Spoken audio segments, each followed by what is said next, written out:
Hello dear students, this is ARK representing NRK9। Dear students, जी हाँ, हर बार की तरह याद रखिएगा आपका इंस्टीट्यूट NRK9 आपके लिए कुछ ना कुछ स्पेशल लेके आ रहा है। जी हाँ, इस बार भी याद रखिएगा NRK9 आपके लिए ICDR में एप्लीकेबल अमेंडमेंट्स को यहाँ पे लेकर आया है। डियर स्टूडेंट्स, याद रखिएगा CS executive and CS professional students दोनों के लिए याद रखिएगा इंपॉर्टेंट है। वाई? बिकॉज इसमें सेबी ने कुछ मेजर अमेंडमेंट्स किए हैं। इंडस्ट्री के पॉइंट ऑफ व्यू से देखा जाए तो ये मेजर अमेंडमेंट्स बहुत ही ज्यादा इंटरेस्टिंग भी हैं और कहीं ना कहीं इनका बहुत ज्यादा बेनिफिट्स है। बेनिफिट्स क्या है बेटा, जो अमेंडमेंट्स की मैं बात करने वाला हूं, होप सो कि आप में से कुछ स्टूडेंट्स ने अभी से कंसीडर कर लिया हो एंड होप सो उसके इंपैक्ट को भी कंसीडर किया हो। बट इन दिस वीडियो मैं ट्राई करूंगा आपको कि उसके इंपैक्ट को और क्या बेनिफिट्स लिस्टेड एंटिटीज को मिलेंगे वो हम इस पर डिस्कस करेंगे।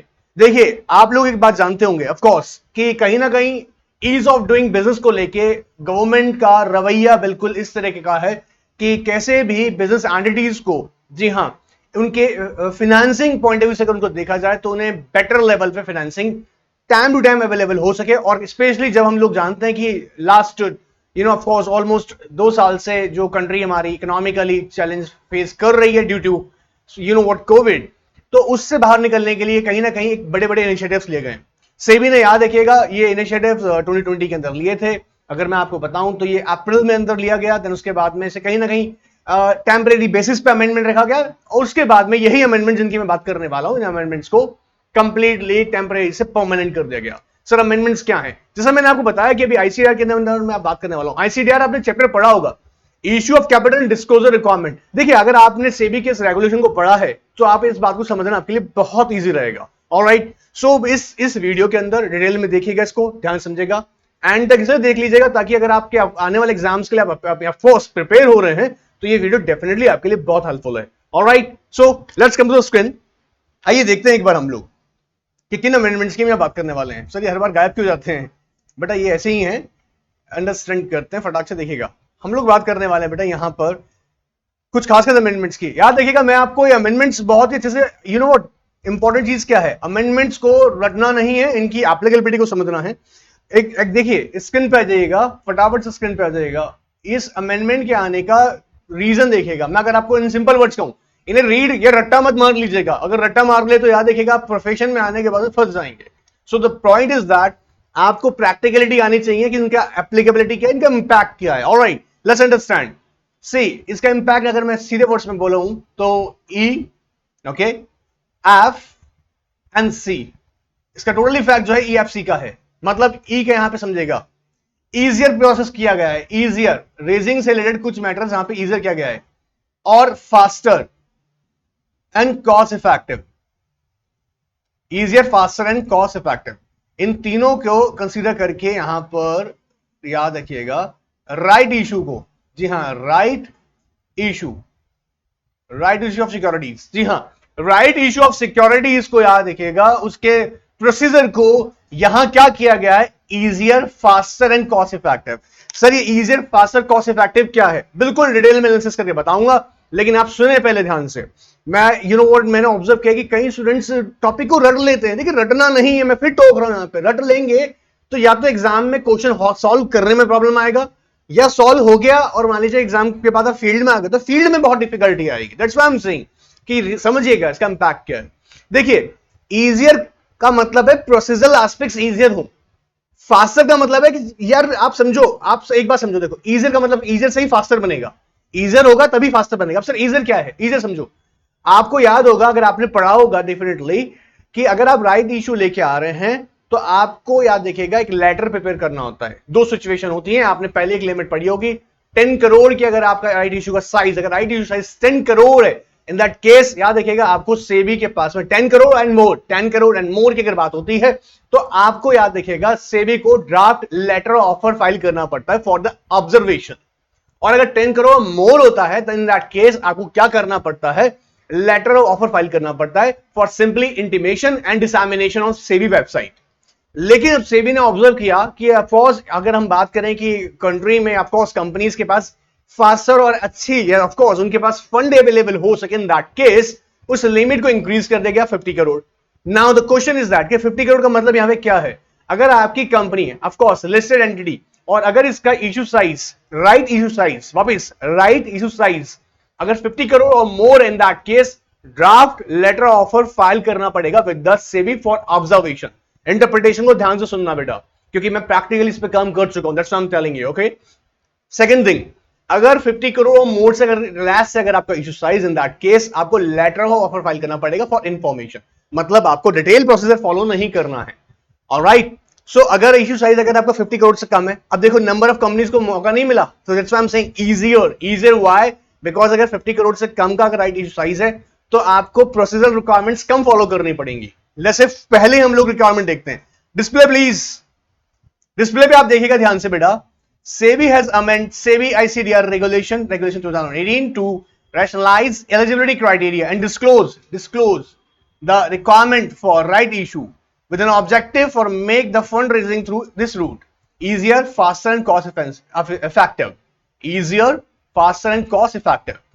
Issue shall be make the truncated disclosure in terms of part B, where it has been filing periodical, देखिए बेटा इंपॉर्टेंट पॉइंट है, periodical reports, statements, information compliance with the listing regulations as applicable for last 1 year instead of 3 years। देखिएगा ध्यान से बेटा, इसको note कर लीजिएगा। आपको मैं ध्यान में डाल दूं एक बात, देखो इंपॉर्टेंट है, ध्यान सुनिएगा। ये जो कंडीशन फर्स्ट यहां पे बात कर रही है, दरअसल ये कह रहा है कि देखो ये जो इंफॉर्मेशन आप देखिएगा, periodical स्टेटमेंट, रिपोर्ट्स, कंप्लायंसेस, ये कंटिन्यूस उसने किए हो, उसमें कोई नॉन कंप्लायंस से डिफॉल्ट नहीं रहा हो। ये इंफॉर्मेशन कहां अवेलेबल होगी? स्टॉक एक्सचेंज पे। रट्टा मत मारना, समझना। अब 1 साल का रिकॉर्ड चेक करना है लिस्टेड एंटिटी का, किस चीज का देखना है आपको? स्टेटमेंट वाइज, पीरियोडिकल रिपोर्ट्स होंगी, कंप्लायंसेस होंगे, तो वो कैसे पता लगेगा? वो आप कैसे कंफर्म करेंगे कि जो उसने स्टॉक एक्सचेंज के साथ एटलीस्ट इशू लाने से पहले 1 साल पहले कंटिन्यू फाइल किया हो। ये रिक्वायरमेंट एक्चुअली कंटिन्यूस ईयर की ऑब्जर्व की जाती थी, लेकिन अब यहां पर क्या कहा जा रहा है, आपको सिर्फ एक लास्ट ईयर का चेक करना है। ऑलराइट, 1 साल से नहीं किया, इसमें कोई गड़बड़ नहीं किया। ऑलराइट, एंड अगर हम नेक्स्ट करते देखिए next, where the 3 years have passed after change in management passed to acquisition। 2 बातें बोल रहा है, एक्विजिशन मतलब कंट्रोल की बात होगा, ठीक है, and listing consequent scheme of arrangement. Scheme of arrangement मैं उम्मीद कर रहा हूं बेटा CS executive and CS professional आप दोनों को अच्छे से पता होंगी। तो यहां पर देखिए, यहां पर जो जनरली कंडीशन दी है उसने कितनी दी है? 3 years have passed, एटलीस्ट 3 साल हो चुके हो। कब से हो चुके हो? चेंज मैनेजमेंट के अंदर। और चेंज ऑफ मैनेजमेंट बेटा कैसा आ रहा होगा? या तो एक्विजिशन ऑफ कंट्रोल के थ्रू आया होगा, चेंज हुआ होगा मैनेजमेंट, या फिर स्कीम ऑफ अरेंजमेंट के थ्रू। 2 ही सिचुएशन हो सकती है, ध्यान रखिएगा, ध्यान से रखिएगा। चेंज ऑफ मैनेजमेंट इंपैक्ट होगा सर, कब होगा? एक्विजिशन के थ्रू अगर मेजॉरिटी शेयर्स अगर कंट्रोल आ गया एक्वायरर के पास में, then he has power to change the management. Of course management change हो जाती है। या फिर स्कीम ऑफ अरेंजमेंट के थ्रू हुआ हो। स्कीम ऑफ अरेंजमेंट में उम्मीद करता हूं आपने पढ़ रखा होगा, आपको पता होगा कि मर्जर और डीमर्जर, अमालगमेशंस इस तरह की कैटेगरी के अगर हुआ है, एंड दैट केस सब भी हो सकता है, ठीक है। तो 3 है, at least 3 years have been elapsed मतलब कंप्लीट हो चुकी हो, पास हो चुकी हो, इससे इंपैक्ट नहीं आना चाहिए। ऑलराइट, नाउ अब देखिएगा बेटा नेक्स्ट यहां पे क्या कर रहा है वो, display please, all other issuers not satisfying the part B eligibility. अब अगर बेटा पहली वाली कंडीशन अगर पार्ट बी के अपने कंप्लीट नहीं करते हैं, then क्या होगा? shall make a disclosure in terms of a new set of proposed disclosure part B, and these are the wider, and part B disclosure would be more detailed than the part B but truncated compared to A, which is meant for IPO and FPO offer documents। I hope आपने ये general पढ़ रखा होगा, मैं बात कर रहा हूं कि आपने IPO और FPO के लिए जो डिटेल आपको डिस्क्लोजर्स मेंटेन करने पड़ते हैं, डिटेल्स कंडीशंस फॉलो करनी पड़ती हैं, ऑफ कोर्स वो नहीं फॉलो करनी पड़ेगी, अदरवाइज मैं सर राइट इशू भी लेके आ रहा हूं एंड एंटायर मुझे प्रोसेस फॉलो करना पड़ रहा है, ऐसा नहीं है। ऑलराइट सर, नाउ फर्दर ये इसका पर्पस समझो बेटा। रेगुलेशन यहाँ पे जो 3 को कंसीडर किया गया, इसलिए किया गया है, देखो समझो, यहाँ कहता है डुप्लीकेशन ऑफ इंफॉर्मेशन नहीं होना चाहिए। फॉर एग्जांपल अगर देखिए same information already stock exchange के पास अवेलेबल है, एक इंफॉर्मेशन जो कि उस लिस्टेड एंटिटी के बारे में ऑलरेडी अवेलेबल है, आप सेम वापस फाइल कराने का कोई रिक्वायरमेंट नहीं है। देखिए disclosure requirements in the part B have been rationalised to avoid duplication of information in a letter offer, especially the information which is already available in public domain। Public domain का मतलब यहाँ पे क्या है बेटा? The information which is already available the stock exchanges. Stock exchange के साथ जो ऑलरेडी जो आप भी आपका कंसर्न डीएससी होगा तो उसके पास आपकी ऑलरेडी इंफॉर्मेशन सबमिटेड है। अब आप देखो लेटर ऑफर के अंदर समझना, लेटर ऑफर जब फाइल कर रहे हो, इंटीमेशन दे रहे हो, ठीक है, इंटीमेशन टाइम पर आप सोचने वाली बात है यार, सेंस वाली बात है कि मैं लेटर ऑफर में वही लास्ट ईयर के कंप्लायंस रिपोर्ट वापस फाइल करके दे रहा हूं जो ऑलरेडी आपके पास फाइल कर रखे हैं। सो कह रहा है कि डुप्लीकेशन को अवॉइड करना है, ठीक है, अदरवाइज ये फास्टर कैसे होगा?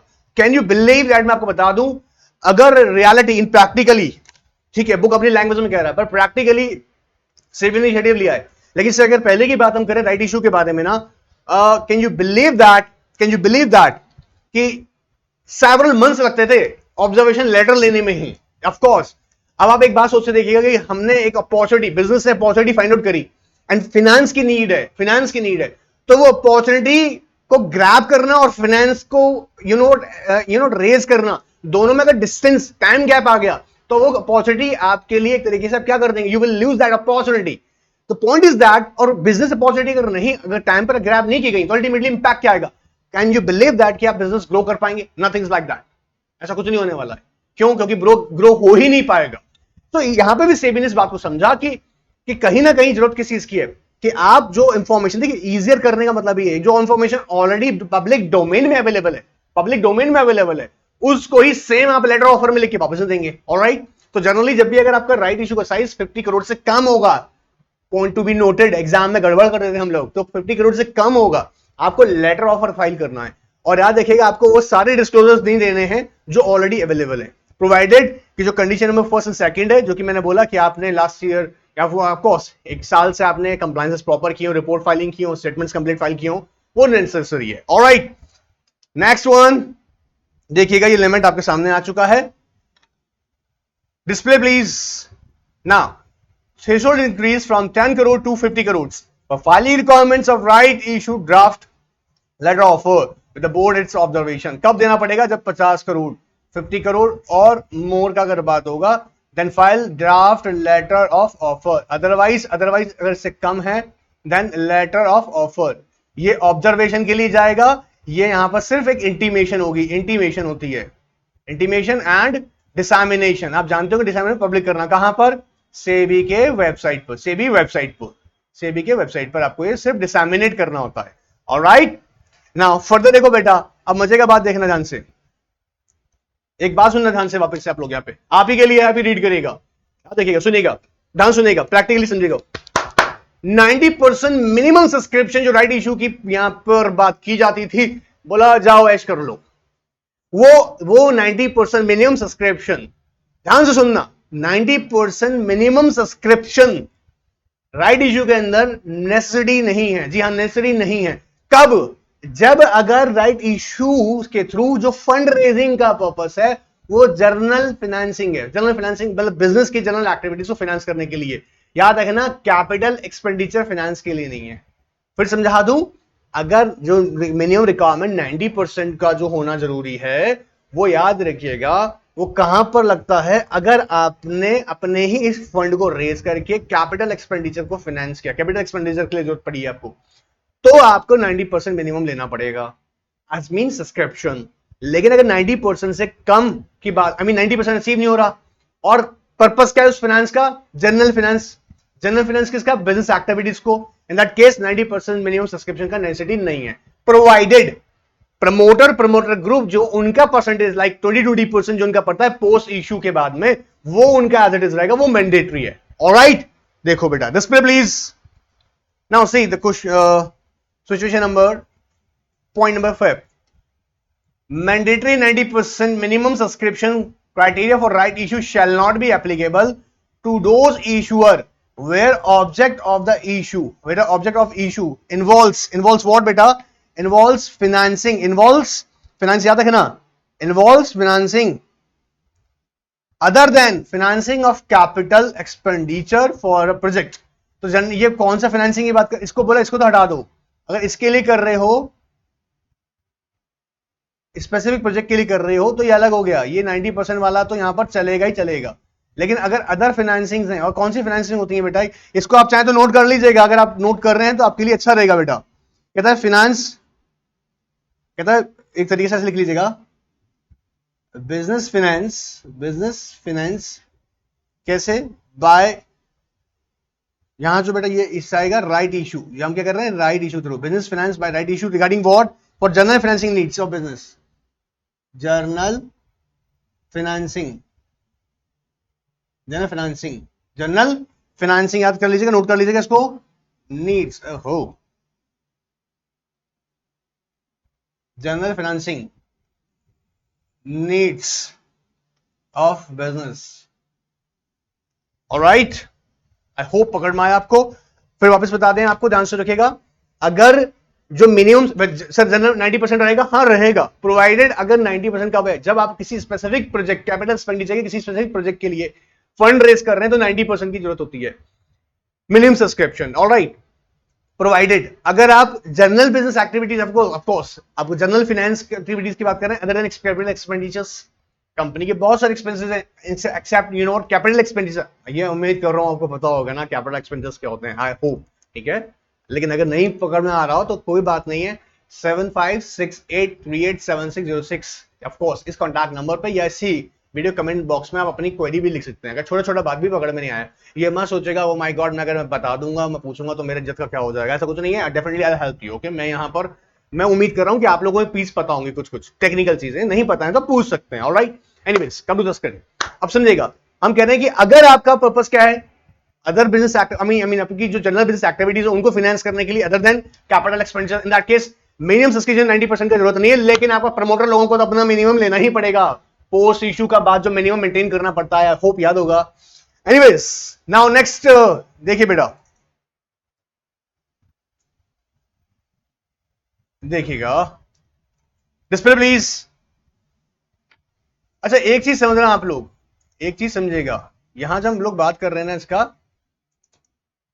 कहता है issuer shall be eligible make fast track issue in case of a pending show cause notices in respect of adjudication, prosecution and audit qualification, provided the necessary disclosure along with the potential adverse impact on the issuer made on the letter offer।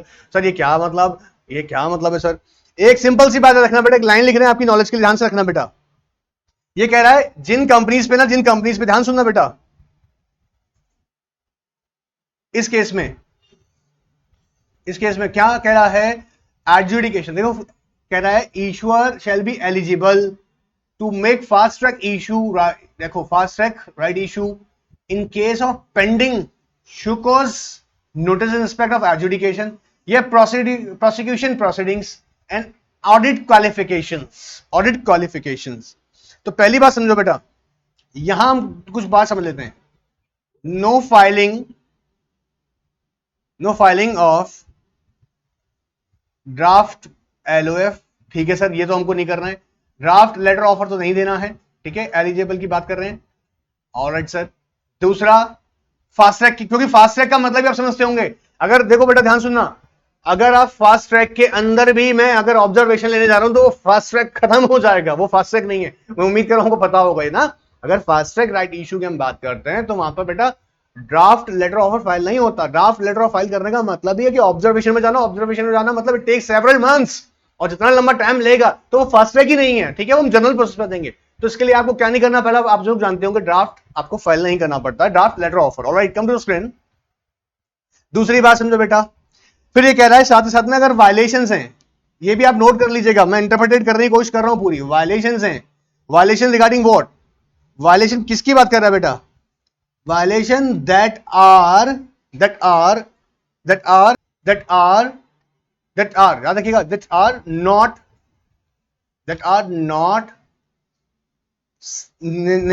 Nature of, याद रखिए, that are not of serious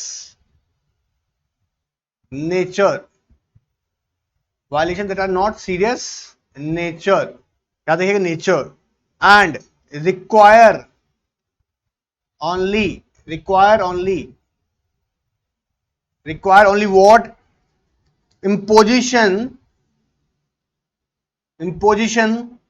of penalty।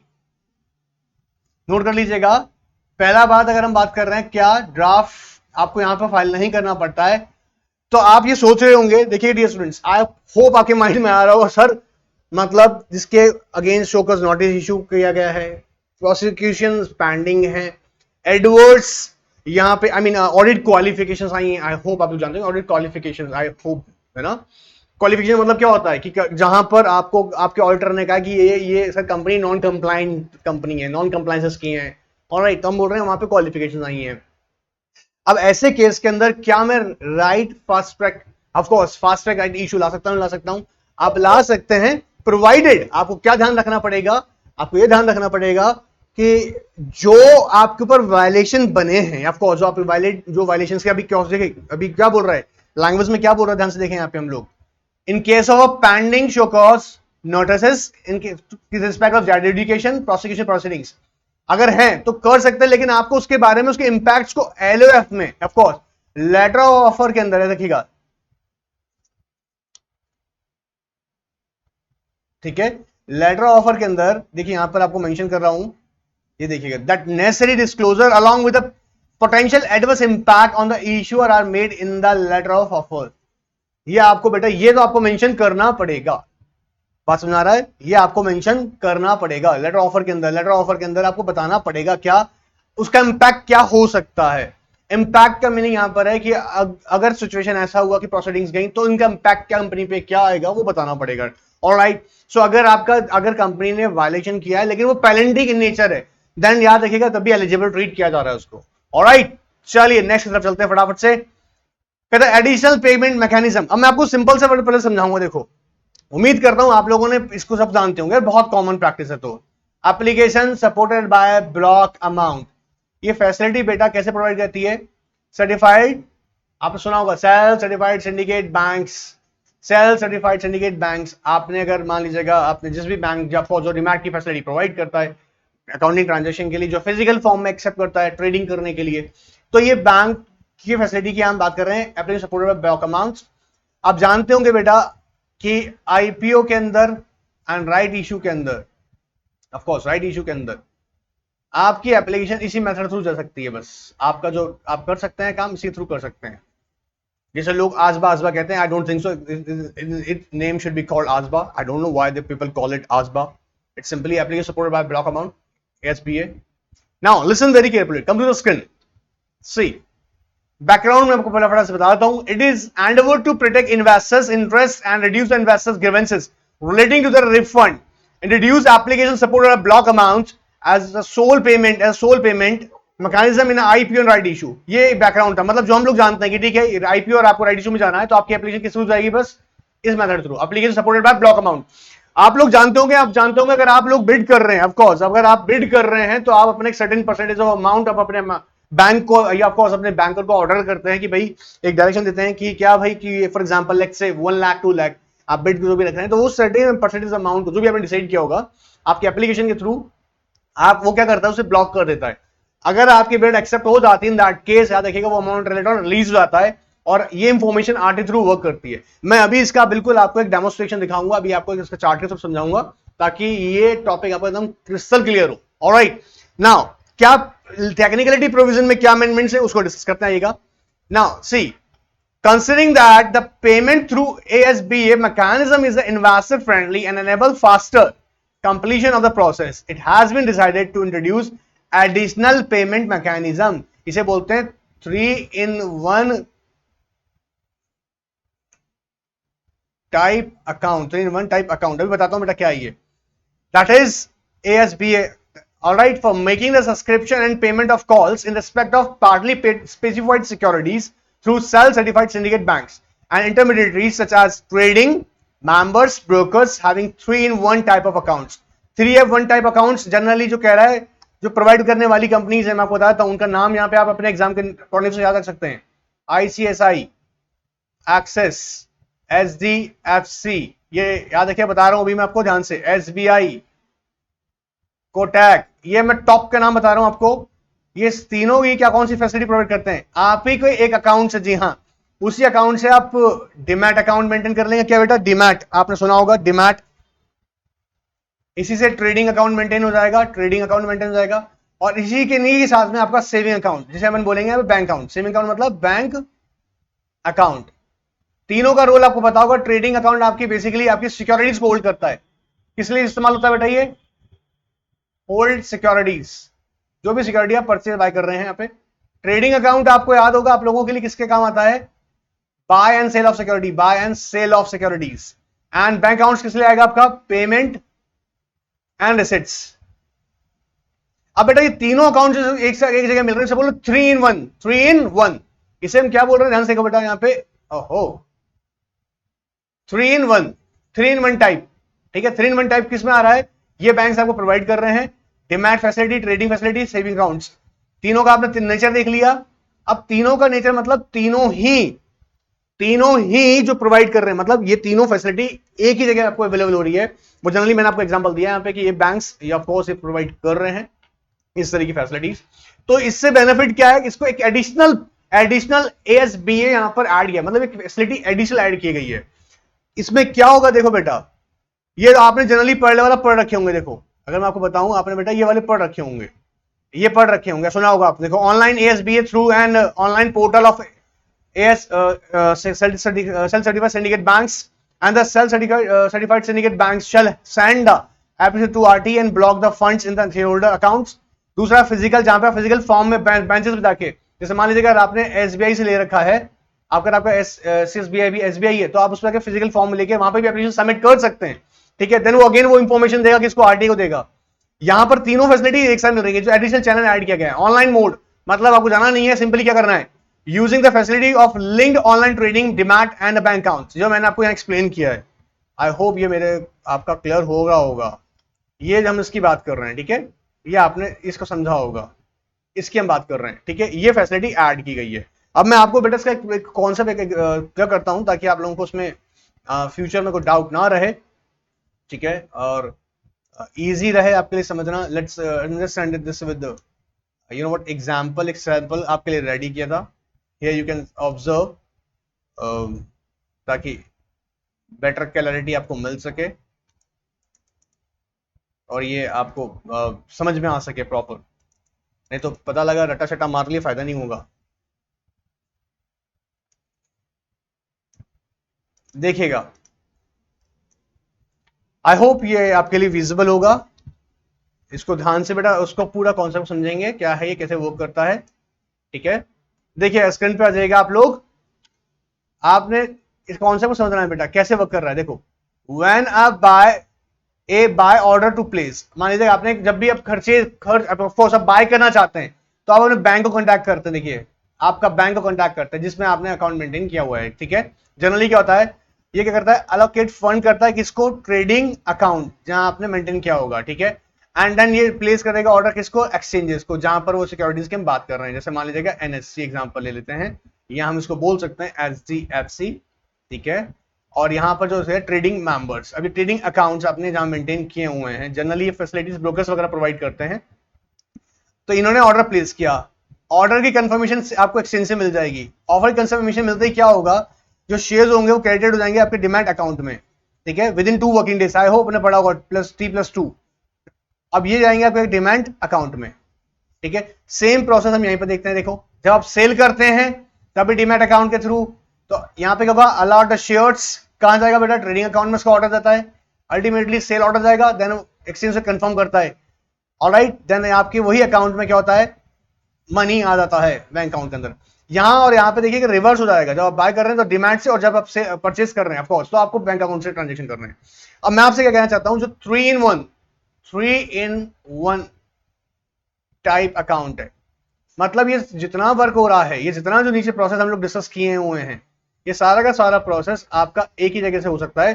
मैं आपकी जानकारी में डाल दूं, अक्सर ये अभी जो एचडीएफसी बैंक जो मैं बोल रहा हूं आपको, आईसीआईसीआई है, एक्सिस है, ठीक है, कोटैक है, एसबीआई है, ये सारी फैसिलिटीज, जी हाँ, ये बैंक्स ये फैसिलिटीज प्रोवाइड कर रहे हैं 3 in 1 की। मतलब आपका डिमैट अकाउंट, आपका ट्रेडिंग अकाउंट, और आपका of course bank account, demat account, trading account और सेविंग अकाउंट। सेविंग क्यों बोल रहा हूं, उससे आप परचेस रिसिप एंड पेमेंट्स कर रहे हैं इसलिए आपको उसको सेविंग अकाउंट बोलेंगे, लेकिन यहाँ पे बोल रखा है बैंक अकाउंट, टेक्निकल नेम है। इट डजंट मीन दैट कि सेविंग अकाउंट है वो सेविंग अकाउंटिंग होता है। ठीक है, सो याद रखिएगा, उससे आप ट्रांजेक्शन कर सकते हैं। एनीवेज ये आपको क्लियर हुआ होगा। अब याद रखिएगा बेटा, मैं आपको वापस से ले चलता हूं हमारे सेशन पे जो हम लोग कंटिन्यू कर रहे हैं, अमेंडमेंट्स। तो ये फैसिलिटी के बारे में यहाँ पे सेबी ने ऐड किया, क्यों किया, ताकि फैमिलियर हो सके। Anyways now come to the screen, display please. देखिए बेटा, period of subscription, the type, payment period for payment of the balance money in calls, balance money in calls, यार अब 15 दिन के लिए ओपन रखा जाएगा। मतलब कंपनी जनरली क्या करता है, कॉल करता है ना पैसा, पहले जो पैसा ले लिया अब कॉल करेगा, तो कॉल करने के लिए जब भी कंपनी कॉल करेगा तो उसको कम से कम 15 डेज के लिए, याद रखिएगा यहाँ पे 15 डेज के लिए ओपन रखना पड़ेगा फॉर मेकिंग द पेमेंट्स। और याद रखिएगा ये भी कैसे हम कर रहे हैं, इसके थ्रू ही कर रहे हैं, हमारे एडिशनल पेमेंट सिस्टम के थ्रू। एडिशनल पेमेंट सिस्टम के थ्रू, ठीक है, ये जो मेथड हम बात कर रहे थे यहां पर, इस मेथड के थ्रू।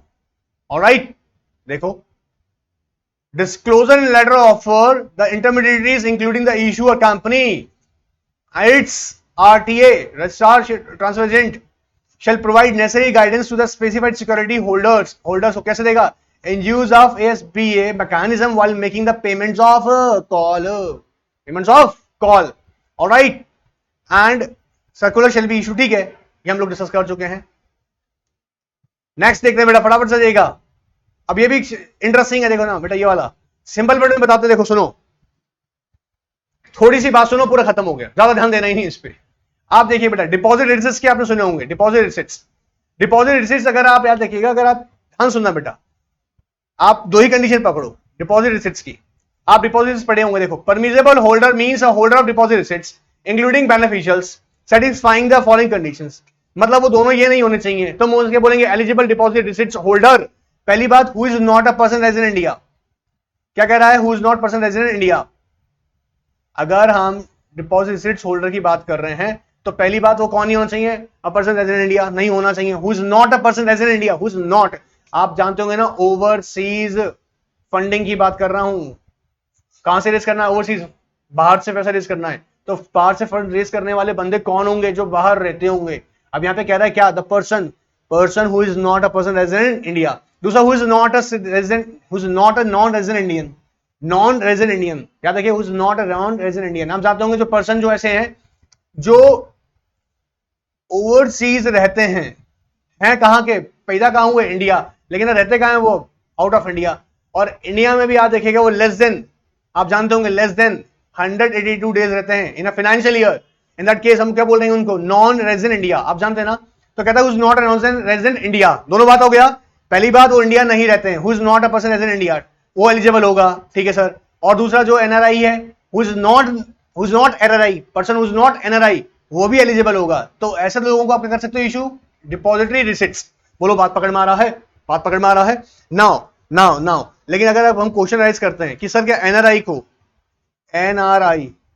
को डिपॉजिट इशू कर सकते हैं, आंसर इज नो, नहीं कर सकते हैं, ठीक है। प्रोवाइडेड अगर कोई employ share based deposit receipts मिली हैं तो वह मिल जाएंगी, आंसर इज यस, वो मिल सकती हैं, ठीक है।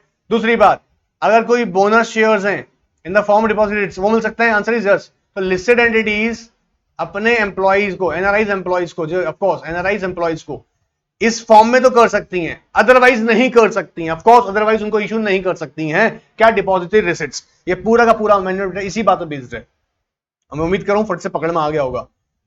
देखो, अगर आपको देखो, यहां देखो बेटा, display please, provide that the restriction under this clause shall not apply in case the issue of deposits to NRI pursuant to the purchase of the share based employee benefits scheme which are implemented by the company terms of SEBI share। all right sir, अगर इसमें हमने दिया है तो दे सकते हो, या कह रहे not apply in case of issue of deposit by company to NRI percent to the bonus share issue या राइट इशू के केसेस में दे रखा है। ऑलराइट, तो वो अलाउड है, वो अलाउड है। पकड़ में आ रहा है क्या समझा रहे हैं। अगर डिपॉजिट रिसिट्स की हम बात करते हैं तो डिपॉजिट रिसिट्स कंपनी कहां से फंड रेज करता है, आउटसाइड इंडिया, समझाते हैं सर।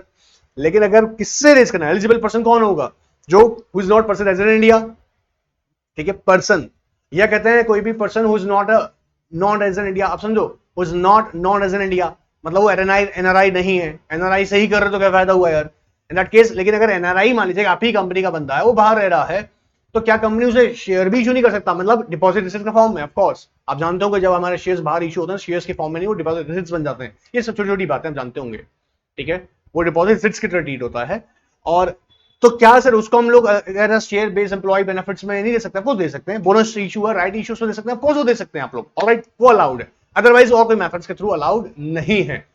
आई होप यहां तक की बात समझ में आएगी, याद रखिएगा सीरीज कंटिन्यू चलने वाली है, सारे अमेंडमेंट्स कवर करने वाला हूं, तो बने रहिएगा, देखते रहिएगा। ये पहला इसलिए कवर किया कि क्योंकि इसी पर ही क्वेश्चन आंसर डिस्कशन हम करने वाले हैं, इसी का सीरीज आने वाला है।